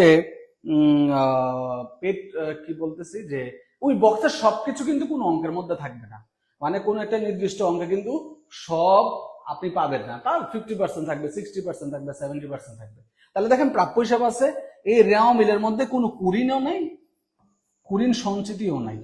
তার মানে পুরাতন কোনো কিছুই নাই, পুরাতন কোনো কিছুই নাই, তার পূর্বে কুরিন হয় নাই, আবার নতুন করে সে কুরিন সঞ্চিতিও রাখে নাই। সে কি করে নাই? পূর্বেও কুরিন, তার কুরিন মানে কি যেটা পাই নাই বা পাচ্ছি না সেটা, আবার নতুন কুরিন মানে কি যেটা নতুন করে পাবো না সেটা, ঠিক আছে? আর নতুন কুরিন সঞ্চিতি মানে কি নতুন করে বরাদ্দ রাখছে যেটা, পুরাতন কুরিন সঞ্চিতি মানে কি আগে থেকে বরাদ্দ রাখছিলাম যেটা। কথা কি বুঝতেছেন? তাহলে আগে পাই নাই 20,000 ধরেন, নতুন করে পাই নাই আরো 10,000, তাহলে হলো 30,000। তাহলে আমি কি দেখতেছি, নতুন করে আমি রাখছি কত, আরো ধরেন আমি কুরিন সঞ্চিতি রাখছি আরো 10,000, আগে রাখছিলাম 20,000। তাহলে এই টোটাল টাকা থেকে কতটুকু অংশ আমি ব্যবহার করছি, মানে কুরিন রিকভার করতে লাগছে, কুরিনের ক্ষতিটা কভার করতে লাগছে, সেটাই মূলত আমরা এখানে ক্যালকুলেট করে দেখাই। তাহলে এই দুইটার কোনোটাই নাই, তাহলে রেও মিলে অর্থাৎ পুরাতন কুরিন বা কুরিন সঞ্চিতি কিছুই নাই, সোজা কথা। এবার আসেন তাহলে আমরা কোথায় যাই, সমন্বয়টা আমরা একটু দেখি। সমন্বয় কি বলছে দেখেন, 3 নম্বর সমন্বয়, প্রাপ্য হিসাবের 2,500 টাকা আদায়যোগ্য নহে। খেয়াল করেন, প্রাপ্য হিসাবের থেকে 2,500 টাকা আপনি পাবেন না, যেটা আপনি পাচ্ছেন না সেটাই হচ্ছে কুরিন। আর এই কুরিনটার নাম কি কুরিন? এই কুরিনটা হচ্ছে আপনার নতুন কুরিন, নতুন করে কুরিন হয়েছে, আগে আপনার কোনো কুরিন ছিল না, মানে দেনাদার থেকে সলিড আপনি টাকা আদায় করতে পারছেন। তারপরে একটা লাইন বলছিলাম, অবশিষ্ট, এই যে লাইনটা পাওয়া গেছে দেখেন, অবশিষ্ট প্রাপ্য হিসাবের উপর 5% অনাদায় পাওনা সঞ্চিতি রাখতে হবে। তাহলে এটা হচ্ছে কি সঞ্চিতি? এটা হচ্ছে আমার নতুন অনাদায় পাওনা সঞ্চিতি। আমার কি নতুন অনাদায় পাওনা সঞ্চিতি। তাহলে একটা জিনিস খেয়াল রাখবেন, যে কি বলে আপনার, আমরা বিশদায় বিবরণীর কয়টা পার্ট পড়ছি বলেন তো? বিশদায় বিবরণীতে আমরা কয়টা অংশ দেখাইছি? এখানে আমরা কুরিন দেখাইছি, যেটা কোত্থেকে আসছে? যেটা আসছে হচ্ছে আপনার রেওয়া মিল থেকে। এখানে আবার পুরাতন কুরিন দেখাইছি, সেটা কোত্থেকে আসছে? রেওয়া মিল থেকে। তাহলে বিশদায় বিবরণীতে এবার কিন্তু এই দুইটা কিন্তু নাই হয়ে যাবে, মানে এটাও থাকবে না, এটাও থাকবে না। তাহলে বিশদায় বিবরণীতে এন্ট্রি আসবে কোন দুইটা? শুধু এটা থাকবে আর এটা থাকবে। কথা কি বুঝতেছেন? কারণ কি? কারণ এই অংশটা রেওয়া মিলে ছিল না, তাই আমরা এই দুইটা বসাইতে পারবো না। তাহলে বসাইতে পারবো কোন দুইটা? এই দুইটা। আর এখানে অলিখিত বিক্রয় থাকলে আমরা আনবো, কিন্তু এখানে দেখেন নতুন কুরিন এবং নতুন কুরিন সঞ্চিতি দুইটাই কিন্তু আছে। তাহলে প্রাপ্য হিসাবের কিন্তু অনেকগুলো ফাংশন পেয়ে যাব, কিন্তু পরিচালন ব্যয়ের মধ্যে আমরা কুরিনের শুধু এই দুইটা অংশ আমরা দেখাইতে পারবো। তাহলে চলেন কিভাবে একটু দেখাবো সেটা দেখেন। প্রথমে আমরা ধরেন হচ্ছে পাশাপাশি দুইটা গড় করি, এই পাশে আমরা বিশদায় বিবরণীটা করব, এবার আর্থিক অবস্থা বিবরণীটা করব। তাহলে বিশদায় বিবরণীটা, এটা হচ্ছে বিশদায় বিবরণী, ঠিক আছে? আর এটা হচ্ছে আর্থিক অবস্থার বিবরণী, আর্থিক অবস্থার বিবরণী। তো প্রথমে খেয়াল করেন এখানে কি আছে? আর্থিক অবস্থার বিবরণীতে আমি শুরু করব কি দিয়ে? প্রাপ্য হিসাব দিয়ে। তাহলে লিখি প্রাপ্য হিসাব। একটা বুঝে গেলে সব পেরে যাবেন। প্রাপ্য হিসাবের পরিমাণ কত আছে দেখেন তো? 42,500। তার থেকে আমি বিয়োগ করব কি? নতুন কুরিন। কি কুরিন? নতুন কুরিনটা আমি বিয়োগ করবো। তাহলে নতুন কুরিন কোনটা? এই যে প্রাপ্য হিসাবের কি এত টাকা আদায়যোগ্য নয়, অলিখিত বিক্রয় যোগ করতে বলছিলাম, কিন্তু 1 2 3 4 চারটা সমন্বয়ের মধ্যে দেখেন তো কোথাও অলিখিত বিক্রয় নাই। তাহলে অলিখিত বিক্রয় যোগ করার কোনো কি নাই? প্রয়োজন নাই। নাই যেহেতু কোত্থেকে আপনি যোগ করবেন? তাহলে অলিখিত বিক্রয় বাদ, সরাসরি আমি নতুন কুরিন বাদ দিব। তাহলে নতুন কুরিন কত আছে বলেন তো? 2,500। তাহলে বাদ দেন 2,500। তাহলে বাদ দিলে থাকতেছে কত? বরাবর 40,000। আর এই নতুন কুরিনটা, এই বিশদায় বিবরণীর যে এটা পরিচালন ব্যয়, এখানে সে সরাসরি নতুন কুরিনটা চলে আসবে। তাহলে নতুন কুরিন কত আসতেছে এখানে? 2,500। নতুন কুরিন কত আসতেছে? 2,500 আসতেছে। ওকে, এরপর আসেন এবার কি? এবার হচ্ছে এই যে টাকাটা আমরা পাইছি, এই টাকাটার নাম কি মনে আছে? এই টাকার নাম হচ্ছে অবশিষ্ট। অবশিষ্ট প্রাপ্য হিসাব বা অবশিষ্ট দেনাদার। এই অবশিষ্ট প্রাপ্য হিসাবের উপর কয় পার্সেন্ট অনাদায় পাওনা সঞ্চিতি রাখতে হবে? 5%। তাহলে এবার আমি কি করব? বাদ দিব নতুন কুরিন সঞ্চিতি। কি বাদ দিব? নতুন কুরিন সঞ্চিতি। কয় পার্সেন্ট বের করতে হবে? 5%। কোন টাকার 5%? এই 40,000 টাকার 5%। তাহলে 40,000 টাকার 5% কত? 40,000 টাকার 5% হচ্ছে 2,000। তাহলে 2,000 বাদ দিলে থাকতেছে কত? 38,000। এই 38,000 টাকার নাম কি জানেন? নিট দেনাদার। আর তো কোনো কিছু নাই, নিট দেনাদার। আর এই যে 2,000 টাকা বের হয়েছে, এই 2,000 টাকা এসে এখানে যোগ হয়ে যাবে। নতুন কুরিন সঞ্চিতি 2,000। তাহলে যোগ হয়ে কত হলো? 4,500। যোগ হয়ে গেল 4,500। ঠিক আছে? যোগ হয়ে কত হলো? 4,500। শেষ। বিশদায় বিবরণীতে এতটুকু অংশ যাবে, আর হচ্ছে আর্থিক অবস্থার বিবরণীতে এতটুকু অংশ যাবে। ঠিক আছে? বুঝাইতে পারছি? দেখেন বক্সটা পারলে ইজি না বলেন তো স্যার? বক্সটা পারলে ইজি না? এবং এমসিকিউতে কি আসে জানেন? এই নতুন কুরিন সঞ্চিতির পরিমাণটা আসে, বা নির্দেনাদারের পরিমাণ জানতে চায়, অনাদায় পাওনা খরচের পরিমাণ জানতে চায়। কথা কি বুঝতে পারতেছেন? এইভাবে কিন্তু আপনাকে প্রশ্নগুলো করবে তারা। ঠিক আছে?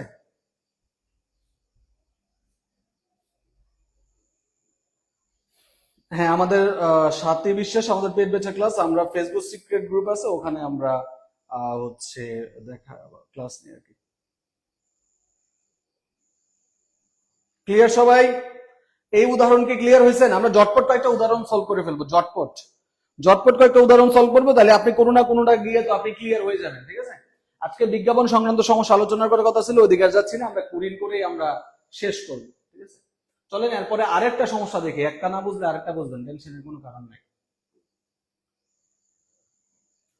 সবগুলো কিন্তু বোর্ডের প্রশ্ন, বুঝছেন? সবগুলো বোর্ডের প্রশ্ন।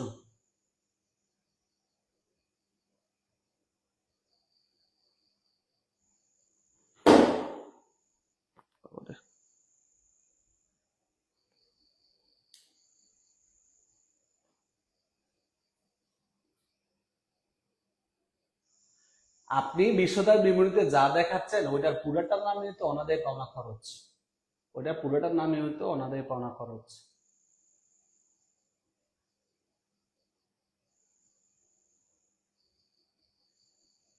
ওকে, এই অঙ্কটা দেখেন এবার কি বলতেছে। এখানে খেয়াল করে সেম জিনিস দেখেন, এখানে প্রাপ্য হিসাব আছে। কিন্তু কি নাই, আমার পুরো অঙ্কের মধ্যে কোনো জায়গায় কুরিনও নাই, কুরিন সঞ্চিতিও নাই। তাহলে ওই যে প্রাপ্য হিসাবে 2500 টাকা আর 5%, এখানে টাকা আছে কত প্রাপ্য হিসাবে? প্রাপ্য হিসাবে টাকা আছে 2,60,000 টাকা। তাহলে একেবারে সেম অঙ্ক, সেম জিনিসটা দেখেন, এখানে আগে 2,500 ছিল, 2,500 আছে, এখানে 5% আছে। এখানে শুধু 42,000 কত ছিল, এখানে 42,500 টাকা ছিল। তাহলে সিম্পল জিনিসটা। তাহলে আমরা যদি নতুন কুরিন সঞ্চিতি বাইর করতে পারি তাহলে তো বাকিগুলো আমার জন্য ইজি। তাহলে এখানে আমার প্রাপ্য হিসাব কত আছে? প্রাপ্য হিসাব আছে হচ্ছে আমার 2,60,000। তার থেকে বাদ যাবে কি নতুন কুরিন, ওই যে নতুন করে 2,500 পাওয়া যাবে না। ঠিক আছে, তাহলে নতুন কুরিন কত? নতুন কুরিন হচ্ছে আমার 2,500। তাহলে আমার থাকতেছে কত? 2,57,500। ঠিক আছে, এটার উপর কয় পার্সেন্ট করতে হবে? এটার উপর করতে হবে 5%। তাহলে নতুন কুরিন সঞ্চিতি কয় পার্সেন্ট? 5%। তাহলে 5% করে এখানে যে টাকাটা আসবে এটা বসাবেন, তাহলে আপনি পেয়ে যাবেন কি নির্দেনাদার। এবার কি পেয়ে যাচ্ছেন? নির্দেনাদার পেয়ে যাচ্ছেন। এদিকে আপনার নতুন কুরিন কত? নতুন কুরিন হচ্ছে 2,500, তার সাথে যোগ করে দিবেন নতুন কুরিন সঞ্চিতি। নতুন কুরিন সঞ্চিতি কোনটা? এখানে যে টাকা আসবে সেটা যোগ করে দিবেন। এখানে যেটা পাচ্ছেন এটার নাম হচ্ছে ওনাদের পাওনা খরচ, আর এখানে যেটা পাচ্ছেন এটার নাম হচ্ছে নির্দেনাদার। তাহলে সিমিলার জিনিস। তাহলে কি হলো? মুন্সিগঞ্জ না স্যার, আমার বাড়ি কুমিল্লা। হ্যাঁ, ব্যাট নিয়ে আলোচনা করা হয়েছে। লাস্ট একটা ক্লাস হচ্ছে ব্যাট ও কর ও কমিশন সংক্রান্ত আলোচনা হয়েছে, ওটা আমাদের ইউটিউব চ্যানেলে আপলোড করে দেওয়া আছে, ওটা দেখতে পারো। বা আমরা হচ্ছে ব্যাট নিয়ে, ব্যাটের ক্যালকুলেশন নিয়ে এমনি তো ভিডিও দিচ্ছি, এটা ইউটিউবে আছে, আমাদের ফেসবুক চ্যানেলও আছে, ফেসবুক পেজেও আছে, দুই জায়গায় দেওয়া আছে। আমাদের ফেসবুক পেজ, ইউটিউব চ্যানেল, যে কোনো জায়গা থেকে দেখে নেওয়া যেতে পারে। আচ্ছা, এবার আমরা একটু দেখি কুরিন এবং কুরিন সঞ্চিতি আছে এমন একটা উদাহরণ নেই। হ্যাঁ, সহজ প্রশ্ন আসে পরীক্ষায় এখন সব। এখানেও সেম জিনিস। এখানে একটা ইন্টারেস্টিং ফ্যাক্ট আছে, এই অঙ্কটার মধ্যে একটা মজার জিনিস আছে। দেখি আপনারা এই জায়গা থেকে একটা জিনিস আমি আপনাদেরকে একটু দেখাতে চাই। সেটা হচ্ছে, দেখেন এই অঙ্কটা খেয়াল করেন তো, এটা বুঝলে শেষ, এটা বুঝলে শেষ ঘটনা। কি আছে দেখেন, এখানে কুরিনও আছে, কুরিন সঞ্চিতিও আছে, কুরিনও আছে, কুরিন সঞ্চিতি আছে। তাহলে এই যে কুরিন, কুরিন সঞ্চিতি আছে, এগুলা কি? এগুলো হচ্ছে পুরাতন, এগুলো আগে থেকে আছে। মানে আগে আপনার কুরিন হয়েছিল, দেনাদার থেকে কিছু টাকা পান নাই, আবার কুরিন সঞ্চিতি আগে থেকে আপনার ফান্ড ছিল। আচ্ছা, তাহলে ঘটনা দেখলাম এখানে আছে। তারপরে নিশ্চয়ই প্রাপ্য হিসাবও আমাদের অঙ্কের মধ্যে আছে, এই যে উপরে আছে প্রাপ্য হিসাবটা। ফাইন। এখন একটা জিনিস আমাকে একটু বলতে হবে, আমি আপনাদের কাছে প্রশ্নটা রাখতে চাই। এখানে কুরিন কত আছে একটু দেখে নেন। এখানে কুরিন আছে 1500, কুরিনের পরিমাণটা কত? 1500 টাকা। এখন সমন্বয়ের মধ্যে একটু ট্রিকি আলোচনা হয়েছে, দেখি কেউ এই বিষয়টা ধরতে পারেন কিনা। দেখেন এখানে দুইটা, এই লাইনটা একটু পরে দেখেন কি লেখা আছে। এই জায়গাটা যদি কেউ বুঝতে পারেন তাহলে আপনি এই কুরিন সংক্রান্ত আলোচনাতে আপনি আর খুব বেশি আটকাবেন না। দেখেন এখানে আছে মোট কুরিনের পরিমাণ হচ্ছে 2,000 টাকা। এর আগে যে আপনাকে আমি দুইটা প্রবলেম সলভ করাইলাম, ওই প্রবলেম গুলোতে কি লেখা ছিল বলেন তো? ওই প্রবলেম গুলোতে লেখা ছিল যে দেনাদার থেকে এত টাকা আদায়যোগ্য নহে, বা দেনাদার থেকে এত টাকা পাওয়া যাবে না, এই টাইপের কথা ছিল। কিন্তু এখানে কি এই টাইপের কথা আছে? তাহলে আপনি কি বুঝতেছেন এই 2,000 টাকায় আপনার নতুন কুরিন? আপনার বললেন তো নতুন কুরিন কি 2,000 টাকা নাকি অন্য কোনো অ্যামাউন্ট? কে বলতে পারেন? দেখি নতুন কুরিন কত হবে, কে বলতে পারেন দেখে তো। অলরেডি সজল বলছেন 500 টাকা যোগ হবে। মানে যোগ হবে মানে কি? নতুন কুরিনের পরিমাণটা কত সেটা জানতে যাচ্ছেন। নতুন কুরিন কত হবে এখানে? নতুন কুরিন কত হবে? নতুন কুরিন কি 2,000 টাকায় নতুন কুরিন, নাকি 2,000 থেকে কম হবে? হলে কত বলেন তো? নিহা ইসলাম বলছে নতুন কুরিন হবে 500 টাকা। দেখি তো আর কেউ, বাকিরা, বাকিরা বুঝতেছে কিনা? সজল, উম্মে তনু, নতুন কুরিন 500। আর কেউ, আর কেউ, আর কেউ, আর কেউ কি পারবো? না পারার তো কিছু না, ইজি জিনিস না ভাই, ইজি জিনিস না। কেন ইজি জিনিস বলেন তো? দেখেন মোট কুরিন, মোট কুরিন, আপনাকে আমি জিজ্ঞেস করলাম যে আপনারা কয় ভাই বোন? আপনারা বললেন স্যার আমরা 4 ভাই বোন। কয় ভাই বোন? 4 ভাই বোন। আমি 4 ভাই বোনের মধ্যে জিজ্ঞেস করলাম কয় ভাই আপনাদের? বললেন 1 ভাই। তাহলে 4 ভাই বোনের মধ্যে যদি 1 ভাই হয়, তাহলে কি আমার আবার নতুন করে জিজ্ঞেস করা উচিত যে আপনারা কয় বোন? 4 জনের মধ্যে যদি 1 ভাই হয় তাহলে বাকি 3 জন তো বোন, এটা তো জিজ্ঞেস করার কোনো প্রয়োজন নাই। তাহলে খেয়াল করেন, কুরিন মানে তো 2 ধরনের কুরিন। কুরিন মানেই তো 2 ধরনের কুরিন, একটা হচ্ছে নতুন, আরটা হচ্ছে পুরাতন। সিম্পল। একটা ওল্ডার একটা নিউ। তাহলে এখানে বলে দিছে যে এই কুরিনটা অর্থাৎ মোট কুরিনের পরিমাণ হচ্ছে 2000, তার মধ্যে পুরাতন কুরিন ওই যে রেও মিলে দেওয়া ছিল 1500, তাহলে নতুন কত 500। সিম্পল না?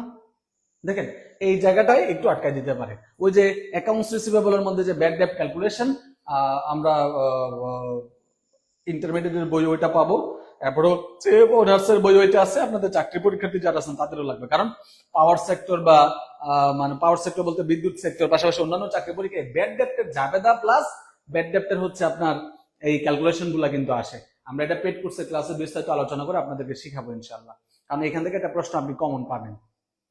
তাহলে নতুন কুরিন পাই গেছি, প্রাপ্য হিসাবের উপর 10% কুরিন সঞ্চিতি ধার্য করতে হবে। এখানে দেখেন তো অবশিষ্ট শব্দটা কি আছে, এখানে বলছে অবশিষ্ট প্রাপ্য হিসাবের উপর 10% ধরতে হবে, এখানে বলে নাই। তার মানে কি আপনি অবশিষ্ট প্রাপ্য হিসাবের উপর ধরবেন না? হ্যাঁ, আপনাকে অবশ্যই অবশিষ্ট প্রাপ্য হিসাবের উপরেই ক্যালকুলেশনটা কন্টিনিউ করতে হবে, ঠিক আছে? এটা আপনাকে বলে দিক কিংবা না বলে দিক সেটা কিছু যায় আসে না। তাহলে এবারের একটা ফুল প্যাকেজ পাওয়া গেছে, এবারের অঙ্কটার মধ্যে একটা পুরো প্যাকেজ আছে, ঠিক আছে? এই প্যাকেজ কিভাবে আছে জানেন? 3 নম্বর সমন্বয়টা দেখেন, খরিদ্দারগণ 2000 টাকার পণ্য ফেরত পাঠিয়েছেন কিন্তু হিসাবভুক্ত হয়নি। তাহলে খরিদ্দারগণ মানে কি? যারা আমার ক্রেতা, যাদের কাছে আমি পণ্য বিক্রি করছিলাম, তারা ফেরত পাঠাইছে। তাহলে এটা কোন ফেরত? হচ্ছে বিক্রয় ফেরত। এটা কি ফেরত? বিক্রয় ফেরত। তাহলে বিক্রয় ফেরত কি করতে হবে? যেহেতু আসছে অর্থাৎ আমার বিক্রয়ের পরিমাণ কমে গেছে, কারণ হচ্ছে বিপরীত আয়বাচক একটা হিসাব, বিপরীত আয়ের ফলে সংশ্লিষ্ট আয় হ্রাস পায়, তাহলে ফেরত আসার কারণে বিক্রয় পরিমাণ হ্রাস পাবে।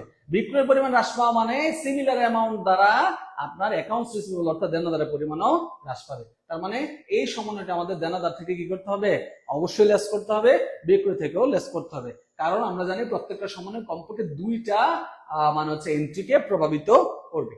তাহলে আমরা দেখেন অনেকগুলো এন্ট্রির সমন্বয় কিন্তু আমরা এবার পেয়ে যাচ্ছি, অনেকগুলো সমস্যার সমাধান আমরা করতে পারবো। চলেন তাইলে আমরা আমাদের এবার প্রশ্ন সমাধানের দিকে যাই। তাহলে আমরা এখান থেকে যেহেতু একসাথে পুরোটা দেখা যাবে না, দেখা গেলে হয়তো ছোট হয়ে যাবে বেশি, আমরা প্রথমে এখান থেকে কয়েকটা বিষয় দেখে নিই। প্রাপ্য হিসাব কত আছে দেখেন, 30,000, আর হচ্ছে কুরিন আছে কত 1500, কুরিন সঞ্চিতি 4500, এতটুকু জানলেই হবে।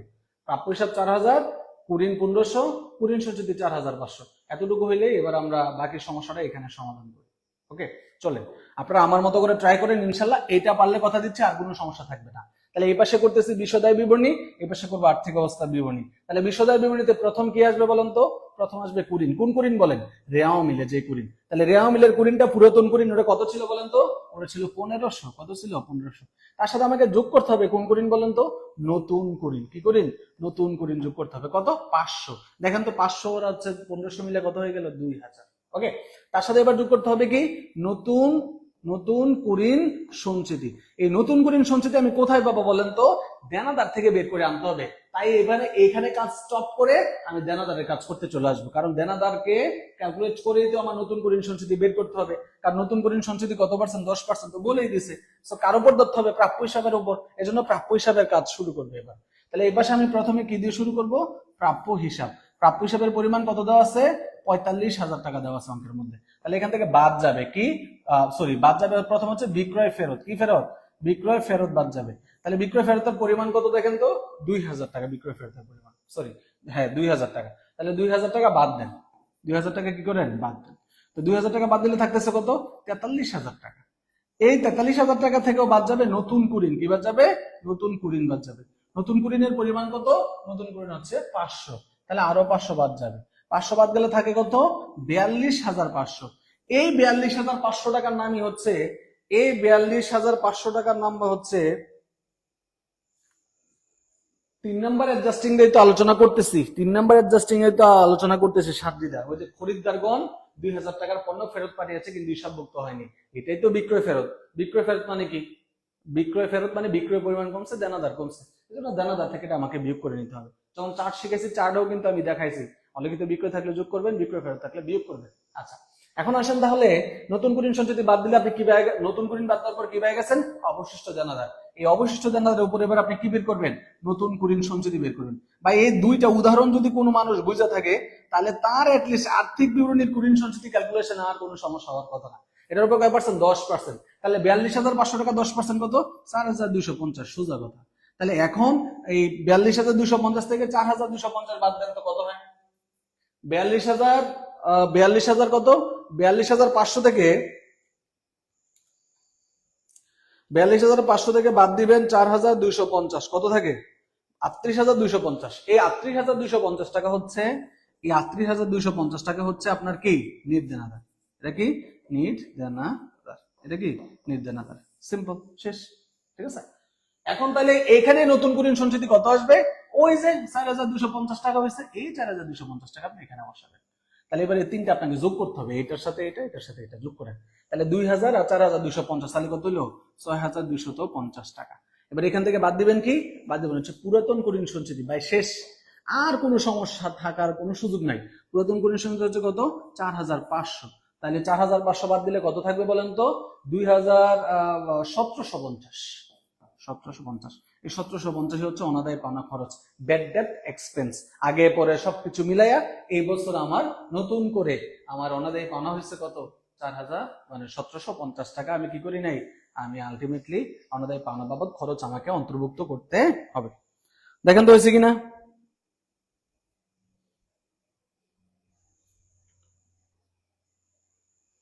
বিক্রয় অন্তর্ভুক্ত আছে, বিক্রয় থেকে বাদ দিয়ে দিবেন। মুনাফাবিহীন বিক্রয়ের কনসেপ্ট আবার আলাদা। হ্যাঁ, এটা ক্রয় এবং বিক্রয়ের সাথে রিলেটেড, দেনাদারের সাথে সম্পৃক্ত না। ক্রয় এবং বিক্রয়ের সাথে রিলেটেড, এটা ক্রয় বিক্রয়ের সাথে কাজ হবে। এগুলো আমরা আলোচনা করব, একদিনে সব শেখা যাবে না। আমরা ধারাবাহিকভাবে ইনশাল্লাহ ধাপে ধাপে আপনাদের এই ব্যাপারগুলো শেখাবো, টেনশনের কিছু নাই। অ্যাকাউন্টিং আওয়ারের সাথে থাকলে সবকিছু ধীরে ধীরে শিখতে পারবেন।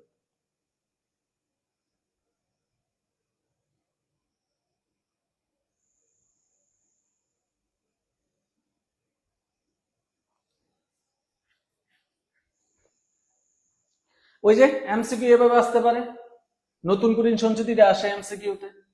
তারপরে এই আবার ওই দেনাদার বাট্টা সঞ্চিতি আসতে পারে। ঠিক আছে, অনেকভাবে আসতে পারে। এইচএসসির কোশ্চেন দিয়ে আপনি এই কুরিনের ডেট বুঝতে পারবেন না। আপনার ডেট আলোচনা করতে হলে আপনার যেতে হবে এডমিশন টেস্টের অ্যানালাইসিসে। এগুলা দিয়ে আপনি কি কুরিনের কি বুঝবেন? এত ইজি ক্যালকুলেশন করে কি আপনি কুরিন থেকে পার পেয়ে যাবেন? ওই যে তনু জানতে চাইছে, এটা ডেপথ জানতে চায়, এটা ডেপথ আসলে অনেক বেশি। ডেপথ জানতে হলে আপনাকে এডমিশনের কোশ্চেনে ঢুকে যেতে হবে, আপনাকে ওই প্রিন্সিপাল অফ অ্যাকাউন্টিং এর ওখানে যে ক্যালকুলেশন আছে ওখানে ঢুকতে হবে। তখন এগুলার ভিতরের অনেক কিছু আপনি শিখতে পারবেন। সমাপনী, প্রারম্ভিক, এই অবলোপন। আবার দেখবেন কুরিন পুনরুদ্ধার হয়ে যায়। এই যে ধরে নিয়েছেন আপনি 1500 2,000 টাকা পাবেন না, এখান থেকে কিছু টাকা আবার আদায় হয়ে যেতে পারে, মানে ব্যাড ডেট রিকভারি হইতে পারে। সেক্ষেত্রে ট্রিটমেন্ট একরকমের হয়, এখানে আবার পুনরায় অ্যাডজাস্ট করতে হয়। সেগুলো আমরা শিখবো।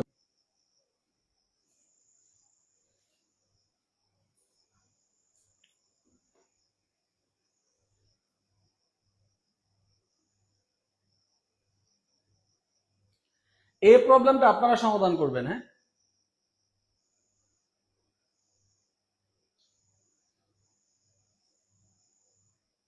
আচ্ছা, আপনাদেরকে একটা প্রশ্ন আমি একটু করতে চাই। বলেন, এখানে এই প্রশ্নটার মধ্যে এই লাইনটা, এখানে একটা লাইন দেখেন আছে, আমাদের পাওনা সঞ্চিতি 1,800 টাকা হ্রাস করতে হবে। তাহলে বলেন তো, নতুন আরেকটা এখানে বলছে আমাদের পাওনা সঞ্চিতি 1,800 টাকা হ্রাস করতে হবে। আরেকটা হচ্ছে, আরেকটা এখানে কিন্তু ওনাদের পাওনা সঞ্চিতির পরিমাণ দেওয়া আছে। রেওয়া মিলে ওনাদের পাওনা সঞ্চিতির পরিমাণ কত দেওয়া আছে? 3,000। ওনাদের পাওনা সঞ্চিতি রেওয়া মিলে দেওয়া আছে 3,000। ঠিক আছে, ওনাদের পাওনা সঞ্চিতি রেওয়া মিলে কত দেওয়া আছে? 3,000। আর এইখানে সমানের মধ্যে বলছে অনাদায় পাওনা সঞ্চিতি 1,800 টাকায় কি করতে হবে? হ্রাস করতে হবে। তাইলে আমাকে বলেন নতুন কুরিন সঞ্চিতি কত হবে? আমরা শেষ করব।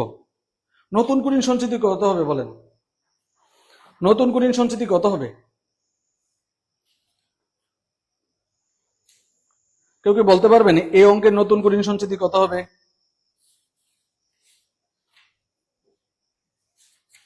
কেউ একটু বলেন তো।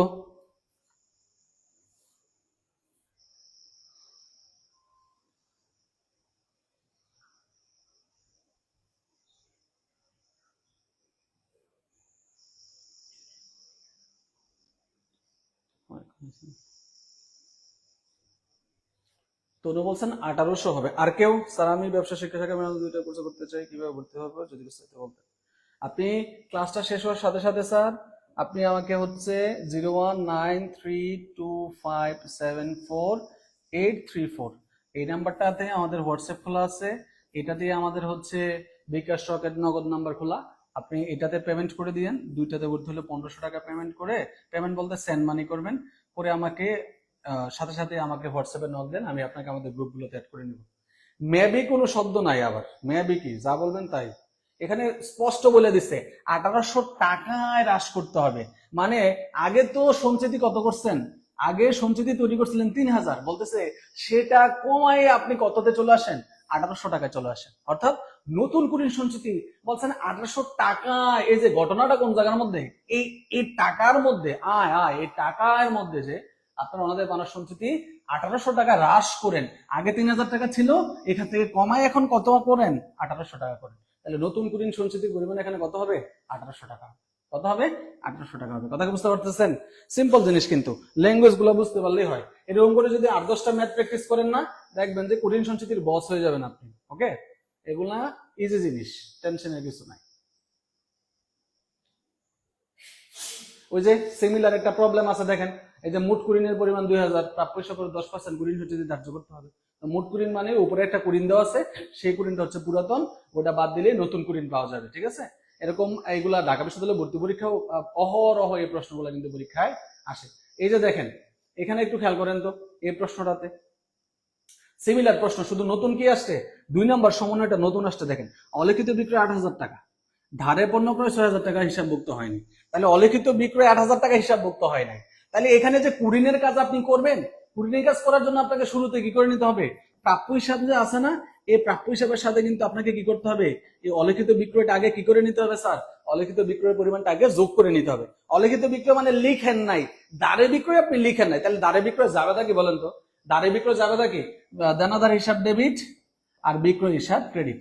তাহলে এই যে জাবেদা দিলেন, এই জাবেদার ফলে কি হয়েছে আপনি বলেন, আপনি যোগ করবেন কেন, আপনি কিভাবে বুঝবেন? আপনি জাবেদা করলে বুঝতে পারবেন যোগ হবে না বিয়োগ হবে। কিভাবে দেখেন, দেনাদার হিসাব ডেবিট করছেন, দেনাদার তো আপনার সম্পদ, সম্পদ কখন ডেবিট হয়, যখন সম্পদ বাড়ে। তাহলে এই ধারে বিক্রয় ফলে আপনার দেনাদার বাড়তেছে, তার মানে এই এন্ট্রিটা দেনাদারের সাথে গিয়ে যোগ হবে। আর বিক্রয় ক্রেডিট, বিক্রয় আপনার আয়, আয় কি হচ্ছে, ক্রেডিট হচ্ছে, তার মানে বিক্রয় করছেন, এর ফলে আপনার বিক্রয় নামক আয় বৃদ্ধি পাচ্ছে। তাহলে বাড়াই দিলে কি করতে হবে, যোগ করতে হবে। অর্থাৎ এই অলিখিত বিক্রয়টা দেনাদারের সাথে গিয়ে যোগ হবে, বিক্রয়ের সাথে গিয়ে যোগ হবে। এই জন্য আমি বলি কেউ যদি সমন্বয় জাবেদা পারে তাহলে কি হবে, তার জন্য আর্থিক বিবরণী খুব ইজি হবে, কারণ সে খুব ইজিলি বুঝতে পারবে কোথায় গিয়ে যোগ হবে আর কোথায় গিয়ে বিয়োগ হবে। কারণ সমন্বয় করে ফেললেই ঘটনা ইজি, যোগ হবে না বিয়োগ হবে, শেষ, সিম্পল জিনিস। আবার আরেকটা টেকনিক আমি শিখাইছিলাম যে আপনি আরে অন্যভাবে বুঝতে পারেন, যেমন এখানে দেনাদার ডেবিট আর বিক্রয় হিসাব ক্রেডিট আছে, আপনি কিভাবে বুঝবেন যোগ হবে না বিয়োগ হবে? আপনি এটা তো সমন্বয় করলেন না, এটা সমন্বয় জাবেদা করলেন না, তাহলে সমন্বয় জাবেদার দেনাদারটা কোন দিকে আছে বলেন তো, ডেবিট দিকে আছে না? আপনি চিন্তা করেন তো, দেনাদারটা রেওয়া মিলের কোন দিকে থাকে, দেনাদারটা রেওয়া মিলের কোন দিকে থাকে, ডেবিট দিকে থাকে। তাহলে কোন এন্ট্রি যদি সমন্বয়ের যে দিকে থাকে আবার রেওয়া মিলেরও একই দিকে থাকে, তাহলে ওই এন্ট্রিটা সংশ্লিষ্ট এন্ট্রির সাথে গিয়ে যোগ হবে। আবার কোন এন্ট্রি যদি ক্রেডিট দিকে থাকে, জাবেদায় রেওয়া মিলও ক্রেডিট দিকে থাকে, তাহলে একই দিকে থাকে, তার মানে কি হবে, যোগ হবে। কিন্তু যদি উল্টা দিকে চলে যায়, তখন সমন্বয় পাইছেন ডেবিট আর হচ্ছে রেওয়া মিলে হয়ে গেছে ক্রেডিট, তাহলে কি করতে হবে, বিয়োগ করতে হবে। তাহলে কি করতে হবে, বিয়োগ করতে হবে। তাহলে দেখেন দেনাদার সমন্বয় জাবেদা ডেবিট, আবার রেওয়া মিলও ডেবিট, এই জন্য অলিখিত বিক্রয় গিয়ে দেনাদার সাথে যোগ হবে। আবার দেখেন বিক্রয় জাবেদা হয়েছে ক্রেডিট, আবার বিক্রয় রেওয়া মিলও ক্রেডিট, তাহলে একই দিকে না, একই দিকে থাকার কারণে এই অলিখিত বিক্রয় গিয়ে বিক্রয়ের সাথে যোগ হবে। ঠিক একইভাবে প্রত্যেকটা এন্ট্রি যদি আমি সমন্বয় জাবেদা করতে পারি, আমি ইজিলি বলতে পারবো কোথায় গিয়ে যোগ হবে আর কোথায় গিয়ে বিয়োগ হবে। ইনশাল্লাহ ধাপে ধাপে আমি এগুলো আলোচনা করবো। আজকে কুড়ি নিয়ে আলোচনা করলাম, আরেকদিন সমাপনী মজুদ নিয়ে আলোচনা করবো। সমাপনী মজুদের মধ্যে যে কত ধরনের ঝামেলা, সমাপনী মজুদের মধ্যে অব্যবহৃত পণ্য অন্তর্ভুক্ত থাকতে পারে, সমাপনী মজুদের দুইটা ভ্যালু থাকলে একটা ভ্যালু নিতে হয়, ছোট্ট ভ্যালুটা নিতে হয়, সেটা হচ্ছে রক্ষণশীলতার নীতি অনুযায়ী বাজার মূল্য ক্রয় মূল্যের মধ্যে যেটা কম সেটা গ্রহণ করতে হবে। সমাপনী মজুদ পণ্যের মধ্যে যদি কিছু পণ্য আগুনে বিনষ্ট হয়ে যায়, সে আগুনে বিনষ্ট পণ্য মানে হচ্ছে বাদ দিতে হবে। আবার এই আগুনে বিনষ্ট পণ্যের কিছু অংশ যদি আপনার বীমা করা থাকে, তাহলে বীমা কোম্পানি তার ক্ষতিপূরণ দিবে, তখন আবার এই ক্ষতিপূরণ অ্যাডজাস্টমেন্ট করতে হবে। তারপরে সমাপনী মজুদ পণ্যের মধ্যে আবার কিছু পণ্য অন্তর্ভুক্ত থাকতে পারে, যে পণ্য আমি কি করি নাই, বিক্রি করছি কিন্তু এখনো সরবরাহ করি নাই, সেটা আমাকে এখানে বাদ দেওয়া লাগতে পারে। সো এরকম ডিফারেন্ট টাইপস অফ এন্ট্রি কিন্তু সমাপনী মজুদের সাথে রিলেটেড। সো সমাপনী মজুদের সর্বোচ্চ আমরা জানি সমন্বয় জাবেদা প্রত্যেকটা কমপক্ষে 2 বার যোগ বিয়োগ হয়, কিন্তু সমাপনী মজুদের ক্ষেত্রে 2 বার 4 বার 6 বার পর্যন্ত হয়ে থাকে। কোনটা, ওই যে সমাপনী মজুদের কিছু অংশ যদি আগুনে বিনষ্ট হয় এবং তারা যদি বীমা করা থাকে, বীমা কোম্পানি যদি কিছু অংশ ক্ষতিপূরণ দেয়, তখন কিন্তু 6 বার পর্যন্ত যোগ বিয়োগ করতে হয়। তাহলে আমরা আরেকটা ক্লাস ইনশাল্লাহ সমাপনী মজুদের আমরা মূল্যায়ন কিভাবে করতে হয়, সমাপনী মজুদ পণ্যের যোগ বিয়োগ গুলো কিভাবে করতে হয়, সেগুলো আমরা দেখাবো ইনশাল্লাহ। Adjusting entry is the mother of statement of financial position. শুধু অ্যাডজাস্টমেন্টই এখানে না, এটা কিন্তু খুবই গুরুত্বপূর্ণ। আপনি বিভিন্ন চাকরি পরীক্ষায় গেলে দেখবেন যে সমন্বয় জাবেদা আলাদা করে 10 মার্ক, 15 মার্ক, 20 মার্কের জন্য আসে।